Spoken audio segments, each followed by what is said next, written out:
বাংলার ছাত্রদের ভিন রাজ্যে পরীক্ষা নেওয়া মানছি না, মানব না। গরিব ছাত্রদের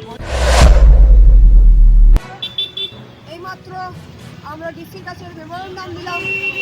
কারণ হচ্ছে আপনারা জানেন যে বরাক উপত্যকার উচ্চ মাধ্যমিকে সিইউটি টেস্টের বাংলা বিষয়ের সাবজেক্টের যে পরীক্ষা পড়েছে সেটা আমরা লক্ষ্য করেছি বেশিরভাগ পরীক্ষা ভিন রাজ্যে এবং ভিন ডিস্ট্রিক্টে হচ্ছে, যেটা আমাদের এখানে ছাত্রছাত্রীদের জন্য অত্যন্ত ব্যয়বহুল এবং কষ্টসাধ্য।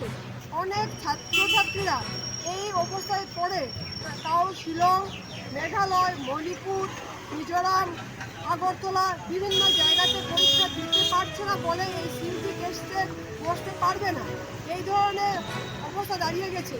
এই ধরনের চক্রান্তের চক্রান্ত আমরা এটার পিছনে চক্রান্ত এটা লক্ষ্য করছি। না হলে শুধু বাংলা বিষয়ের পরীক্ষাই কেন ভিন রাজ্যে বা ভিন জেলায় হবে?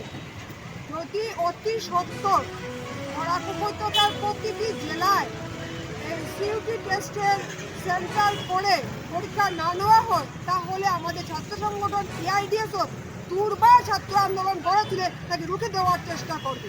সেই জায়গা থেকে আমরা আবার জানাচ্ছি যে অতি সত্বর আসাম সরকার যেন এই বিষয়ের দিকে নজরদারি করে সমস্ত বাংলা বিষয়ের পরীক্ষাকে যাতে বরাক উপত্যকার বিভিন্ন জেলায় সেন্টার করা হয় সেই দাবি জোরালোভাবে জানানো হচ্ছে। এই বলে আমার মুখ্য সচিব ইনকিলাব জিন্দাবাদ, এআইডিএসের